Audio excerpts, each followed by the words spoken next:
Greetings, ladies and gentlemen. It's 21st February 2020. On this week's episode of the CRUSTY CANUCK podcast, it will be blockades and bureaucratic BS.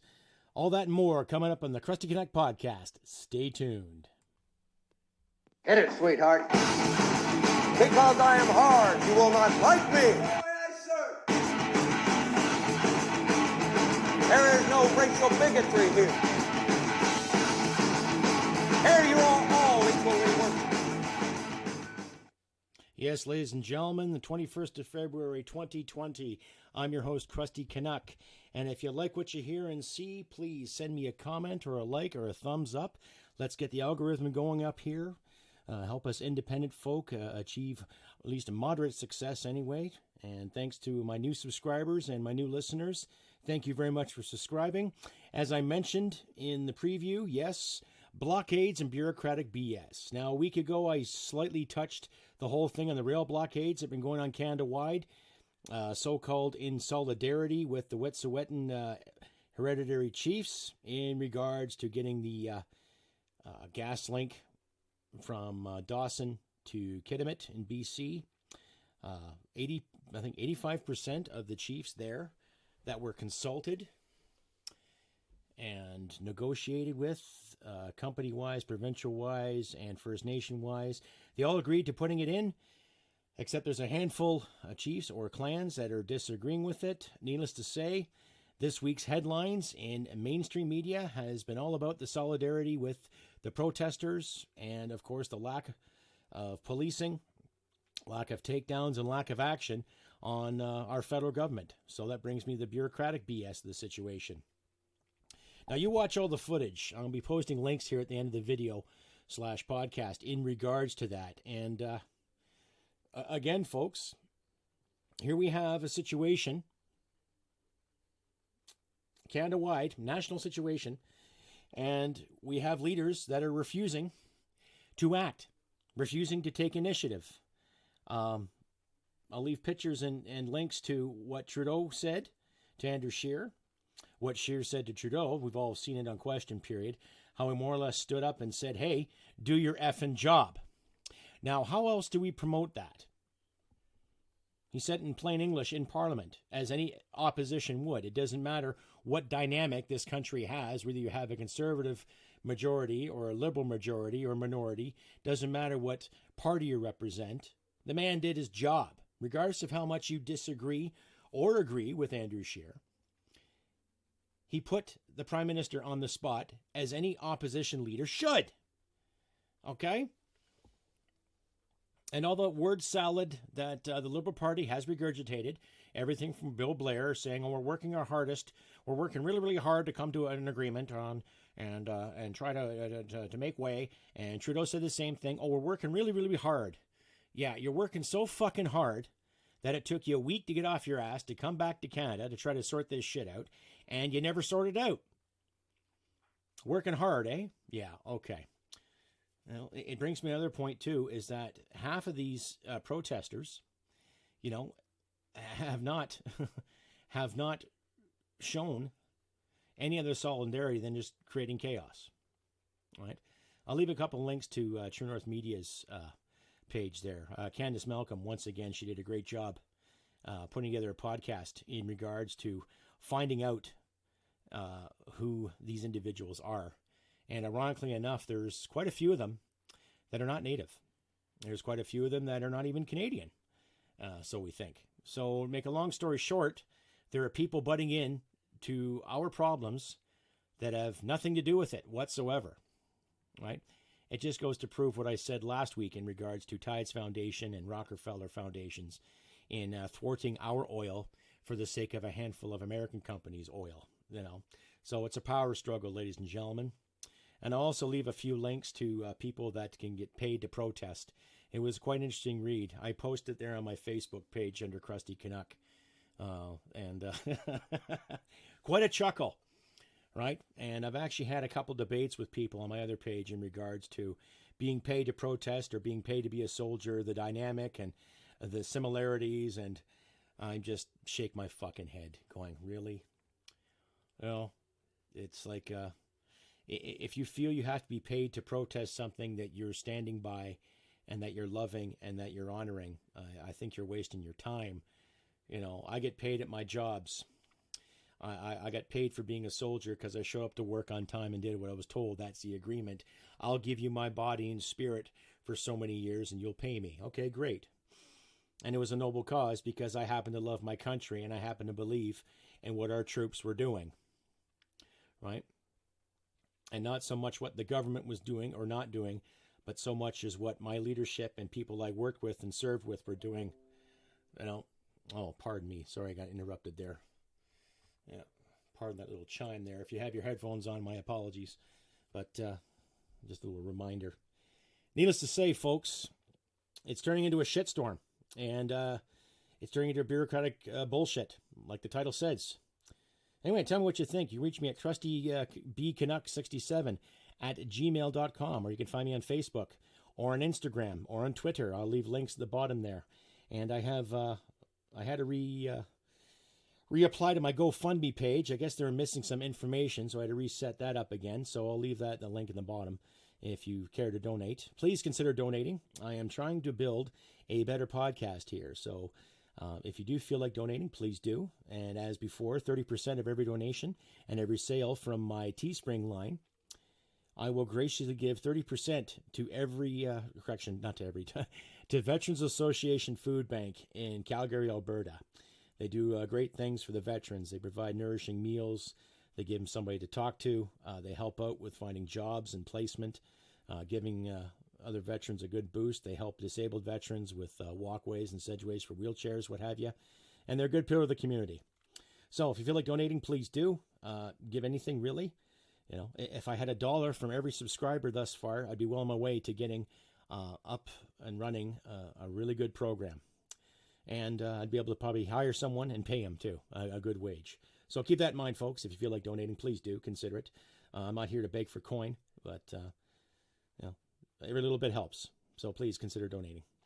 Anyway, on with the whole blockades, bureaucratic BS. Again, we are stuck with leadership that's lackadaisical. Now, I just read today in the True North page there that Justin wants to okay $2.1 billion of additional spending to the First Nations. Okay, now I have nothing against helping the First Nations. Honestly, hear me out, folks. I have nothing against helping the First Nations. What I have against, though, is the mentality of throwing money at a problem. Again, right? Throwing more money at it. Are we already in debt to our wahoo? And yet the government can find the courage to ask or to take and to give away $2 more billion. Now, when I look at the First Nations, I look at them just as Canadians as what you and I are. That's the way I was raised. I don't look at any special treatment. I don't look at any special privileges. I look at every Canadian in this country as a Canadian. Now, whether you identify with it or not, that's your personal right. I'm not saying you will be a Canadian, you'll submit to my evil ways. But I am saying you're living here, you're paying taxes here, you're contributing here. Guess what? You're a Canuck. That's my logic. Right? I don't care what nation you're from. I don't care what heritage you have. I don't care what language you speak. It should all be appreciated and respected just as much as what you and I should be. To make a long story short, I am sick and tired of the government handouts again. Right? 3 years ago, Justin Trudeau had the audacity to say to a veteran who was missing part of his legs, "You're asking too much we're able to give right now." And that was just after he handed $10.5 million to one fucking kid that was under the influence of his parents. So we're told. Right? He's also given money to small African nations that want parity. And yet some of these smaller African nations can't get their shit together, let alone worry about parity. Right? He's obviously vying for a seat in the UN Council because he'd rather be a UN member than a Canadian leader. Right? Bill Blair would rather kiss his ass than stand up for actual public safety. Now, I have a couple of friends of mine that are police officers. And in not so many words, they told me, too, that they're not allowed to act or react until the order is given for them to do so from higher up. Great. And I think I dwelled in that briefly last week, but I also dwelled in the fact, too, a matter of ethics. Now, I'm all for protesting if you are against something. I am all for protesting if you're against taking money from working class people to give it to lazy people. I am against voter tampering. I'm against anything totalitarian, right? But I'm not going to tolerate people who get paid to protest for the sake of causing shit and stirring the pot in the name of some kind of fucking ideology that's supposed to save the world. Now, I'll leave a link to another True North story that Andrew Lawson put together in regards to Greta weighing in on her point of view, a 16-year-old fucking genius, telling the rest of the world how we got to clean up our act, and yet, fuck, she's a millionaire already, so do the math there.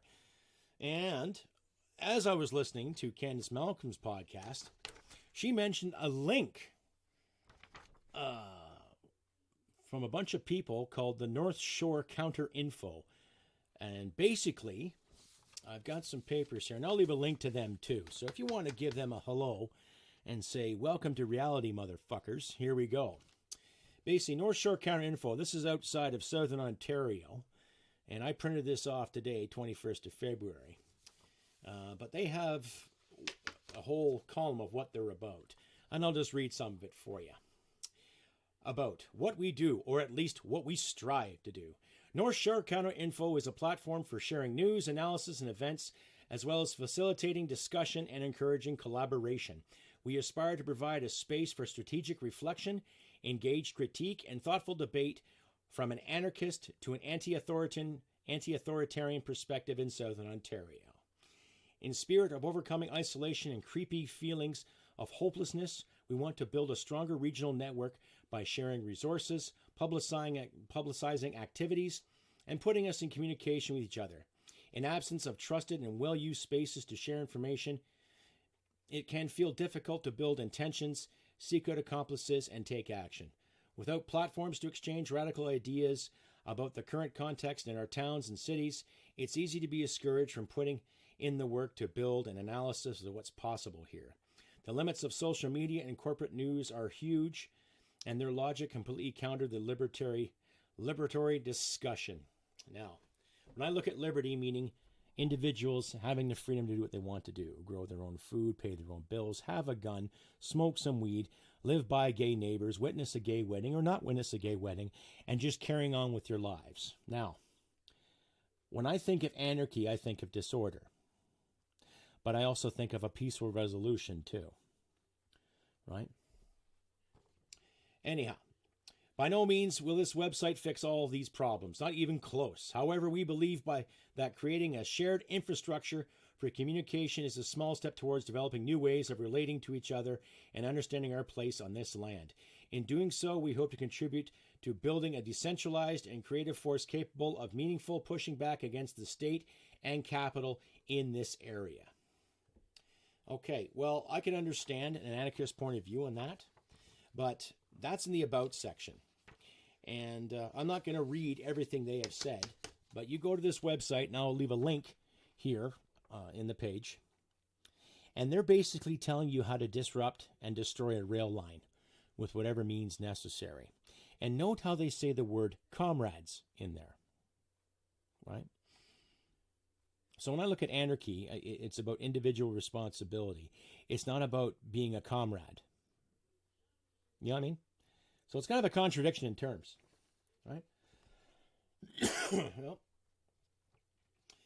and I'm not going to read any more of it. It's just this fucking sickens me. I highly suggest and I highly encourage my listeners and viewers out there to read it yourself and give me your own personal opinion. If you do, you can reach me at crustybcanuck67@gmail.com. Or on the Facebook under Krusty Canuck, on Instagram, Krusty Canuck, or correction, Canuck Krusty, and on Twitter. I'll leave a link here at the bottom at the end of this broadcast. But think for yourself, folks, right? All these blockades popping up, all these so-called revolutionaries taking shit, standing up for the lower common denominator. And yet some of the First Nations I have talked to personally on Facebook are all for it, right?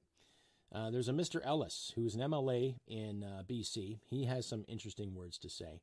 He overcame insurmountable obstacles growing up. He was an alcoholic. He was a drug addict. He was given that reservation state of mind, but he opened up to a lot of things. And I, for one, too, am getting sick and tired of the racism that's being thrown in our faces because of it, right? The so-called projected racism that Minister Mark Miller said when this crisis first started. You know, here's a bunch of people blocking railways and blocking passive progression, and the first thing comes out of his fucking mouth practically is about racism and bigotry. Is that the issue here? Really? As an elected official who was appointed a job as Indian Affairs Minister, just because you can speak Mohawk, well done to you, sir. You know, there's a few people I know that can speak fucking Gaelic, you know. In fact, when you look at that language, it's just as old as the native tongue, right? So, no special reward for you, sir. But the first thing comes out of your mouth is that you want to do things peaceful. That's great. But then you pull the fucking racist card again. Now, in the past 5 years of this country, I have seen good people lose their job. I've seen good people go to jail. I've seen good people be arrested and harassed because of words. Not because of actions, not because someone stole something or blew something up or fired a shot, because of words. And I'm sick and tired of this frickin' political correct BS. So what I'm going to say, if there's any Liberal cabinet minister by chance listening to this podcast, you better start growing up and be an adult. Start using proper ethics. Fuck, I can't speak today. Start using proper ethics. Okay? Not everything is racist. When people question a group or a minority or question this action or that action, it's not racist or white supremacy. It's trying to understand, trying to find common ground. It has nothing to do with the race, has nothing to do with the color of one's skin, has nothing to do with the culture. You're right. Historically, Canada was unfair to the First Nations.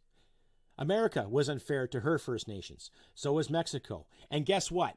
So was South America. Right? Do you want to go back in time and annihilate the Roman Empire? That's how you'd solve the problem as far as I'm concerned. Right? Jesus, I remember growing up, there was constant white-on-white prejudice over the clothes you wore, the music you listened to, what you like to do with yourself, for crying out loud, to the sports you like to play. Right? There was bantering back and forth from Catholics to Protestants, from Jews to Gentiles, from this type of Muslim to that type of Muslim, right? There was constant bantering and prejudice back and forth in all aspects. Never mind the minor racism I witnessed as a child, right? So you want to sit there and constantly pull the race card. You're not doing anything. You're creating more of a gap and you're creating more of a division. It's not racism. It's about progress, about getting things done. It's about giving a group of people a fair shake for once, about giving them something to do, right? But now you got the Trudeau government who wants to give away another $2 billion. Is that going to work? Huh? No, we can't reconcile this. We can't reconcile that. I've already reconciled. I'm not responsible for the 60s scoop. I'm not responsible for what happened from the 1860s to the 1990s. It was a terrible fucking thing in our history, and I'm ashamed of it. But I acknowledge it happened, and I accept the truth that there were government officials and clergy that were okay with it. So fuck them. Right? Half of those clowns are dead now. Half of that clergy is either dead or in jail for doing fucking pedophilia crimes. Anyhow, enough is enough. You want to talk about progress? Fine. Put your race card away. I don't care if you're white. I don't care if you're black. I don't care if you're First Nations, Chinese, Pakistani, East Indian. I don't care. We all built this country one way or the other. And we've all contributed one way or the other. And to quote that North Shore wanker website, I'm not a fucking settler. I didn't settle here. My parents are not settlers. They didn't settle here. My grandparents are not settlers. They did not settle here. My great-grandparents, yeah, they came over from England and Ireland, respectively. But they had about 20 acres and they built a small farm. And when they started making more money, their farm got bigger. And then voila, my grandparents were born. So there you go. So these individuals that want to keep calling us settlers, take a look at yourself. And then take a look in your wallet and realize what kind of currency is in that wallet. And then take a look when you go talk to your employer. That's assuming you have a job, because all these protesters are coming out in the railway tracks saying, leave us alone, go away, you're not welcome here. Yeah, I wonder how many jobs you have. Think about it, folks. Really, these blockades are proving nothing but disruption. Whether you want to call it extortion, whether you want to call it freedom, it is freedom. Freedom to express. And I'm all for it. Right? But then you get these websites popping up, getting paid to protest, and lefty ideologues encouraging people to disrupt this and disrupt that. What are we striving for here? Right? Do these people want some kind of fight? Do you want violence? Do you want people to step out of their trucks after a hard day, swinging a battle axe or swinging a bat or swinging a 2x4? Do you want that? Because that's where it's coming to. I hate to say it, that's where it's coming to. And the 2 police officers I did talk to, they're full in agreement. Because then you're going to make their jobs harder. Right? They're going to have to pull out their revolvers and stifle a threat as they see it. And they're not going to care what side of the tracks you're on. They're going to put a stop to it. And if that doesn't work, then don't be surprised if some government official calls in aid to civil power. Then you got the troops coming down on your ass. And then what? You're going to have an FLQ crisis, or you're going to have an OCA crisis. We don't want that. And to some of you snot boxes out there that do take the time to listen to my podcast and then throw in your so-called fascist comments, think about it. You kids are not prepared for that kind of chaos. You kids have no idea what combat and warfare is like. Only what your professors tell you, or what your little group of fucking anarchists tell you. Right? Talking about fighting for the good fight and getting rid of the establishment. And yet it was probably the establishment that put fucking clothes on your back and put you through school and put up with your whining little tantrums when you couldn't watch your favorite fucking show at 4 o'clock. Okay? Keep that in mind. So, tread carefully, protesters. Tread carefully. I feel bad at times when I hear about First Nations not getting their credit due. But I don't feel bad for somebody who wants to sit around all day and feel sorry for themselves and expect magical things just to fall from the fucking sky either. Okay? I actually worked with a First Nations instructor back in my Army days, and he had some interesting stories to tell me about overcoming his own personal demons and realizing that he was in charge of his life. And how he treated his soldiers shined fucking brightly. Amazing man. I'm not going to give away his name because I respect his privacy, but quite an amazing figure. He'd tell me stories about the eagle. He'd tell me stories about the wolf and about the rivers. And fantastic. Just a wonderful human being. But he made the choice, ladies and gentlemen. He made the choice to be where he's at today. And he's still fruitful. He's still fucking carrying on. He hasn't touched a drop of liquor in about 10 years. He's raising his family. He's always in good spirits. So, he didn't find God, didn't find religion. He just found himself again. And all the powers to you, brother. You know who you are. And if you're listening right now, well done, sir. Anyhow, that's one story about reconciliation I wanted to share with you all. Oh, it looks like I'm getting chimed again here. People keep interrupting me here. They can wait. Anyhow, make a long story short. I have been CRUSTY CANUCK, and that's my spiel on the bureaucratic BS and the blockades for this 21st of November, 2020.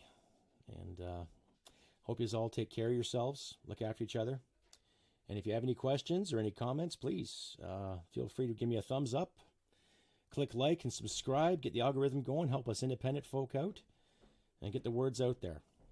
Anyhow, I've been CRUSTY CANUCK, ladies and gentlemen, and look after your loved ones.